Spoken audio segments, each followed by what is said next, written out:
Bueno, pues recibimos en Riazor.org a otro de los candidatos a la presidencia del Depor, Manuel López Cascallar. Muy buenas, bienvenido. Encantado de estar aquí. Bueno, cuéntanos un poquito, sensaciones ya a pocos días, pocas horas de que llegue por fin, ¿no?, ese 28 de mayo esas elecciones a la presidencia del Depor. Sí, la verdad es que esto en comparación con hace 5 años, que fueron más de 4 meses, pues no tiene nada que ver y el martes el accionista decide, ¿no? Y lo que nosotros estamos percibiendo es que se está moviendo la gente, lo que sí también, lo que queremos transmitir es que para cambiar las cosas tenemos todos que tirar, nosotros nos estamos moviendo tanto con grandes, con pequeños y medianos accionistas y es el momento de que la gente el 28 vaya y también o delegue por correo, ¿no? Eres uno de los aspirantes que repite después de aquel proceso de hace años. Para ti, opinión personal, ¿es mejor tener menos tiempo o mejor como en aquella ocasión con esos 4 meses que decías? Yo para mí es mucho mejor porque desde que nos presentamos también hicimos diversos proyectos sociales, ¿no?, con el deportivismo y muchísimas cosas que incluso también, porque una de las ejes de nuestra candidatura es generar un entorno para ese crecimiento en el deportivo, pues ese pálpito lo hemos cogido y tenemos esa experiencia, ¿no? Y bueno, esa es una de ellas y también la posibilidad de tener estos 5 años de bagaje te hace que ha sido una de las claves también es que en nuestro equipo vayan los mejores para conseguir que el deporte siga subiendo, ¿no?, creciendo, ¿no? Entonces, naturalmente que muchísimo más convencido que hace 5 años. ¿Qué ha cambiado el Manu López Cascallar de hace 5 años a este? Bueno, un poquito menos de pelo y un poco más mayor, pero hablando en serio, lo que ha cambiado pues es que, bueno, sobre todo en ese momento hablábamos de participación, era un momento muy complicado, buscábamos esa participación, todo el mundo lo sabía y aquí lo que ponemos muy encima de la mesa, naturalmente antes también había un programa, pero un programa de realmente de cambio, de crecimiento, por lo que nosotros creo que estamos muchísimo mejor preparados y también pensamos que personalmente también yo mucho mejor preparado también por el bagaje también que he tenido profesionalmente, claro. ¿Crees que te beneficia o te perjudica el hecho de haber acudido hace 5 años y medio, quizá con menos experiencia, ¿no?, como estás diciendo, y a lo mejor también con algún error? Sí, no, seguro, muchísimos errores. Sí que es verdad que el pálpito de esa junta también ha sido muy positivo, la gente también lo valoró como debía en su momento, con muchísimo respeto a nuestra candidatura, pero sí que en este punto en el que estamos, el proyecto es muchísimo más enfocado a la realidad actual y eso también te lo da el tiempo, la experiencia, todo lo que has enfocado durante todos estos años a la candidatura, que es otro de los motivos, porque nosotros no hemos hecho un programa en 2 semanas, sino que lo llevamos construyendo durante muchísimo tiempo, incluso el año pasado, vamos a decir que amagamos con presentarnos, pero preferimos que con lo que se había cambiado a nivel de participación, esperar un momento porque pensamos que el pescado está totalmente vendido, ¿no? Era un poco la reflexión, ¿no?, que quedó de las anteriores elecciones, que prácticamente no había posibilidad. Eso también te percataste tú, ¿no? Entiendo. Sí, la misma forma que yo además incluso a la vez de Tino Fernández, que fue la movilización, vamos a decir, con el Tino Bus y todos yo lo valoré positivamente y el modelo de delegación era totalmente diferente. Ahora a día de hoy o votas, vamos a decir, por correo, ¿no?, o presencialmente, pero eso sí que limita mucho esa participación. Entonces, uno de los motivos también en las que queremos, dentro de nuestras medidas, es cambiar, ¿no?, esa política y para eso lo tenemos que hacer desde dentro, ¿no? Se está hablando mucho de que los grandes accionariados al final van a ser casi los jueces de este proceso. ¿Compartes esa opinión? Está claro, es una realidad absoluta que en 20 accionistas tienen el 25%, ¿no? Eso es una realidad. Dependerá de 2 cosas. Una, de ellos, lo que decidan, naturalmente, tienen mucho más peso que cualquiera de nosotros, del resto de deportivistas. Segundo, de movilizar, es decir, que la gente participa, que realmente quiera cambiar, si no también seremos todos cómplices de que la decisión que se tome sea esa, porque estamos hablando de que hay un porcentaje alto que sigue siendo nuestro. Y una tercera pata, que esto lo queremos cambiar desde dentro, es que hay pues entre unas 60.000, 70.000 acciones que vienen de fallecidos. Es decir, no hay la fiabilidad de que el accionista o que el accionariado sea el real. Nosotros ponemos encima de la mesa que de forma gratuita eso se convertirá para que herederos lo puedan hacer. Está claro que en una acción del Deportivo no es como de Telefónica, ¿no?, por poner un ejemplo. Entonces no vas a ir a un notario que te lo reconozcan, etc. Nosotros haríamos ese trámite para que seamos nosotros o sea cualquiera, la masa social de la accionariado sea la más real y que se respeten sus derechos, ¿no? ¿Temes que esa idea cale en el pequeño accionista, el hecho de decir, bueno, como al final van a decidir los grandes, ¿para qué voy a ir yo? Bueno, esta vale para la política, vale para todo, sin movilizarnos no vamos a ningún lado. La situación, que además nadie lo está diciendo en la candidatura, es compleja, es muy compleja. La gente habla de muchísimas medidas, promesas que parecen casi electoralistas, pero sí que no se está siendo claro con lo que es la situación real. Si no subimos a primera, ojalá que sí sea así, vamos a tener unos ingresos muchísimo menores, no vamos a poder competir de la misma forma, seríamos uno más en segunda, y lo que no podemos hacer es exactamente lo mismo que nos ha llegado a esta situación, tenemos que hacer un cambio. Por eso nosotros también, ¿no?, dentro de nuestro modelo, apostamos porque hay que innovar, hay que transformar, que vamos con la gente que ha hecho eso muchísimas veces en sus empresas, ¿no?, y ha ayudado a multinacionales a hacerlo, y también con una política muy clara deportiva, que sería de cantera. ¿Crees que los resultados de este fin de semana pueden influir de alguna manera, tanto para bien o como para mal? Yo creo que no, yo sí incluso hablo de cantera, ¿no?, que nos la jugamos de verdad, no, esto es, todo el mundo lo dice, pero nosotros de verdad, y hablamos de un periodo en el que esto no se transforma de un día para otro, en 3 o 4 años, aunque yo como aficionado también puedo decir, ya, pero yo quiero saber cómo voy a subir el año que viene, pero esta no es la realidad que nosotros jugamos, sino pues tendrá que mirarse hacia otro lado, pero sinceramente lo que sí que transformaría son los medios económicos iniciales, ¿no?, que tendría cualquiera de las candidaturas, pero no debe variar el modelo, ¿no? Precisamente esa propuesta de cantera, que es uno de los puntos fuertes, ¿no?, en los que has basado tu candidatura, ¿qué quieres cambiar que lo pueda explicar, o sea, que lo pueda entender, ¿no?, así la persona que esté viendo este vídeo de una manera resumida, que entiendo que es complicado? ¿Qué idea te gustaría transmitir? Bueno, lo primero es que lo que tenemos es que creérnoslo todos, desde el presidente hasta el último empleado que tenga algo que ver con la parcela deportiva. Si no, es muy complicado. Yo, que además vengo de la parte de recursos humanos, ¿no?, que lo sabe mucha gente, si no tienes a la gente motivada y creyendo en un proyecto es imposible. Eso es lo primero. Y después también 2 puntos claves. Uno, centrarse muchísimo en el mercado gallego, esto que también a nivel empresarial se denomina la mancha de aceite, en la que no tiene sentido para que apliques inversiones y recursos que no lo tengas muy claro, es decir, el mercado, nosotros tenemos que ser el referente gallego, no puede ser que un niño de Betanzos se vaya al Real Cruz Celta de Vigo, no puede ser, tenemos que enfocarnos a nuestro mercado y después, en la otra parte, no perder de lado la parte exterior, pero de una forma diferente, por eso seguimos hablando de innovación. Muchísimas empresas a día de hoy ya utilizan la innovación para la primera, de todos los ámbitos, ¿no?, para que la primera parte que tiene que ver con el reclutamiento en base a unos criterios propios pueda hacerlo directamente, no un profesional, sino la tecnología, ¿no?, invirtiendo en ello. Eso hará que después, en la fase final sí que los profesionales sean los que decidan y que pueda cualquier niño, sea de Oslo o sea de Nueva York, pueda venir a jugar. Para eso es clave también la inversión en marca. Tenemos que invertir en marca. A día de hoy es un detalle que a la gente le puede parecer raro, ¿no?, pero no es normal que, por ejemplo, en Instagram tengamos 90.000 seguidores, cuando es una población de 300.000 y el deportivismo. Es decir, hay cosas que se tiene, porque esto lo sabe cualquier empresa a día de hoy, pero tenemos que ser una empresa del siglo XXI, no del siglo XX. La marca es muy importante a la hora de que después tengas ese retorno también, que la gente tenga claro que con el deportivo solo se juega, se va con una política de cantera.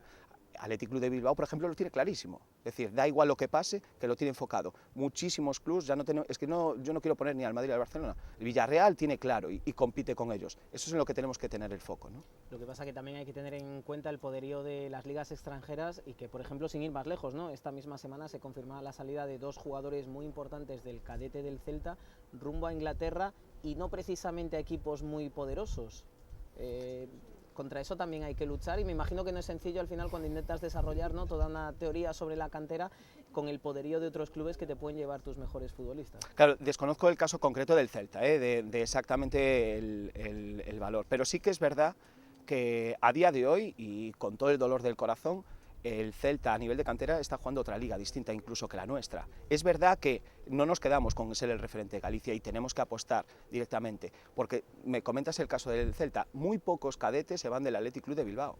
Esa es la realidad, es decir, ¿por qué? Porque ellos saben, todas las familias saben en el País Vasco que allí si lo hacen bien, pueden llegar al primer equipo. Y eso, está claro que puede haber criterios o en momentos determinados en donde pues, el dinero, ¿no? Pues puedas convencer, pero tú tu idea sí que la tienes que mantener. Y en ese caso es verdad que puede haber momentos en donde se vayan, ¿no? Y no se queden. Pero la apuesta tiene que ser, tenemos que quedarnos un poco con la globalidad, ¿no? de filosofía. Pero creo que también tendrías que luchar contra otro factor que sería el de la afición, porque tradicionalmente el Depor no ha sido un club que haya querido mucho o creído más bien mucho en la cantera, e incluso hay casos más o menos recientes de futbolistas que llegaban a debutar con el primer equipo y enseguida se les ponía la etiqueta de no, este ya no vale. También hay que educar un poco a la afición en ese sentido. Sí, en esto la gente tiene que tener claro que solo hay dos posibles modelos y en los que solo hay dos posibilidades. Bueno, hay tres. Una es seguir como estamos, que no tenemos un rumbo claro hacia dónde vamos, si es de cantera o no, porque si es verdad, si no creemos en la cantera es mejor eliminarla. Es decir, para que sea un tema marketingiano o que se pueda enfocar para conseguir derechos de televisión en segunda, es marketing, o tener recursos pero muy a corto plazo. Las dos otras opciones es ese modelo, y es verdad que hay que educar porque todos somos cortoplacistas, yo el primero como aficionado, ¿no? Y hay una parte en donde hay que ser claro, pero es que el otro modelo diferente, y sin apostar por esto, es el modelo PSG, es que tengas una persona, una dirección o alguien que apueste y que ponga 50 millones cada año, 100, 200, etcétera. No hay más modelos. Entonces, yo eso lo veo muy complicado, y más en la situación como estamos, y además yo no la quiero. Entonces, la otra situación es que en esto tengamos también esa idea de que se pueden cambiar las cosas y la única forma de cambiarlas es haciéndolas y de verdad. Centrados ya en este proceso de una manera un poco más detallada, se sugería un poco el tema de un debate que al final no se ha llevado a cabo. No sé si tú eras partidario, ¿no? ¿Y qué te ha parecido que al final no haya debate entre los candidatos? Bueno, yo lo decía hace 5 años y voy a explicar por qué. Lo primero es que sí, naturalmente que sí, porque nosotros incluso de forma proactiva hemos cogido el teléfono y hemos llamado a cada uno de los candidatos antes que nadie para decir que nosotros queríamos debate, incluso el mismo viernes de la candidatura. Entonces, después te hablo un poco de las sensaciones con los candidatos, el resto de candidatos. ¿Por qué decimos esto? ¿Por qué queremos debatir? Bueno, yo tengo clarísimo que lo más importante, con muchísima diferencia, es poner las propuestas encima de la mesa, debatirlas y que la gente decida, para que tenga los mayores elementos. Si haces simplemente un programa en el que solo vas, que no quieres que te pregunten, o que alguien que esté... si se habla de transparencia con el accionista, pues el resto que vamos también somos accionistas, ¿no? En los casos concretos tengo que reconocer que en el caso de Jesús Martínez Loira ningún tipo de problema, encantado. Naturalmente lo que sí que nos decía es que fueran todos, él lo entiendo perfectamente, ¿no?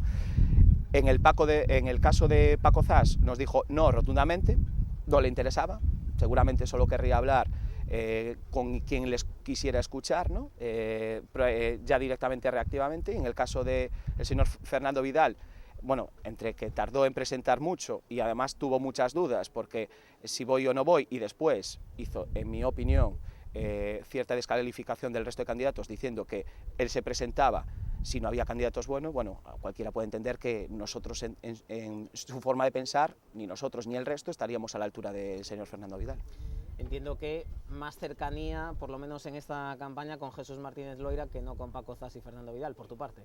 Bueno, en lo que tiene que... Esto yo miro programas y para mí Fernando Vidal ha sido una de las personas que ha estado dentro del Consejo y ha podido cambiar el modelo deportivo, que es una de las cosas que tenemos que cambiar y todo el mundo estamos convencidos, todos los aficionados del Depor, y ha tenido esa responsabilidad de hacer lo que ha querido. Es en los 2 primeros años el máximo responsable de ello.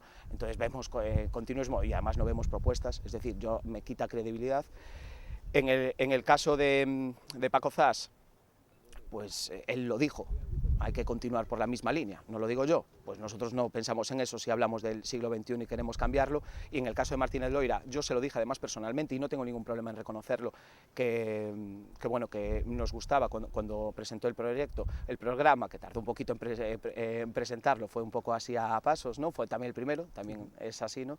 Y nos gustaban muchísimas cosas que llevaban el proyecto, sobre todo en la parte social, y lo compartíamos con él, y así se lo hemos dicho, ¿no? Se lo hemos transmitido.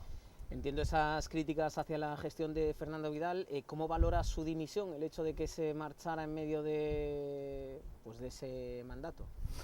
Bueno, eso le tocará responderlo a él, es una decisión personal, me imagino que por diferencias, lógicamente, o compromisos personales, pero seguramente por diferencias, creo que algo había dicho al respecto. Bueno, es su decisión y bueno, pues hay que entenderla y si al final no te sientes a gusto como es dentro de un consejo de administración o en cualquier ámbito, pues lo mejor es salir, ¿no? Me consta que bueno, son días de muchísimas reuniones con pequeños, grandes accionistas por partes. ¿Cómo está siendo la respuesta del pequeño accionariado hacia Manuel López Cascallar? Bueno, pues yo además incluso tuve la suerte de estar en Lugo y claro, aquí el tema es que como la gente que te va delegando pues ya lo sabes, pero yo no le miro el carné a nadie para saber si es accionista, socio o aficionado en general a la hora de conversar, ¿no? O hablar del deporte, ¿no? Y en ese sentido el pálpito es muy positivo. No sabemos lo que eso se transmite en acciones, pero máximo respeto, muchísimos ánimos, ¿no? por su parte, y sí que es verdad que también en la parte que tiene que ver con los que realmente se dirigen a nosotros para ellos sí que nos animan porque sí que ven una parte muy importante de innovación o cambio dentro del club, ¿no? que es necesario, ¿no? Y con los grandes accionistas, ¿has tenido también encuentros, reuniones? ¿Cómo ha sido esa toma de contacto? Hemos tenido reuniones con grandes accionistas, y ahí lo único que te digo es que no te puedo dar una ventaja competitiva al resto, no a Riazor.org, sino al resto de candidatos, ¿no? ¿Te consta que esos grandes accionariados tienen ya su apoyo decidido o que todo se va a decidir en el último momento? Yo creo que se va a decidir en el último momento. Es mi sensación, ¿eh? Es mi sensación. En ciertos momentos ha parecido casi una partida de póker, ¿no? Estas elecciones, tantas cartas, es importante guardarse cada candidato. Claro, al final, al final no deja de ser una sociedad anónima, ¿no? Y se eligen consejeros, entonces no va de una lista cerrada, entonces puede haber multitud de variantes, depende de la participación, depende de los grandes, que no a nadie, que si no me dices a lo contrario, nadie ha dicho públicamente que va a hacerlo, ¿no? Entonces sí que es verdad que parece una partida de póker como Augusto César Lendoiro, ¿no? Tenía en el playa con algún fichaje, pero es la realidad porque si ningún accionista se ha manifestado públicamente, incluso si tienes una sensación de que puede hacerlo contigo, pues públicamente no lo harás, ¿no? Esa es la realidad. Vamos a ir ya terminando. ¿Cómo prevés esa junta del próximo martes? Bueno, yo lo que espero es que haya muchísima participación, que en lo que pase allí, pues el deportivismo, que todos vayamos a una. Nosotros tenemos claro que a partir del día siguiente respetaremos la decisión al completo, pero a mí me da más miedo que la Junta en sí, que la gente también tenga claro, todos los candidatos tengamos claros, yo me incluyo, que va a haber una junta de accionistas cada 15 días, que va a ser en el estadio de Riazor. Entonces, que todo el mundo respete a todo el mundo, que todos estamos en el mismo punto y que si seguimos haciendo las mismas cosas va a pasar lo mismo en el estadio de Riazor. ¿Qué esperas del mensaje de Tino Fernández y qué te ha parecido un poco el mandato de estos años?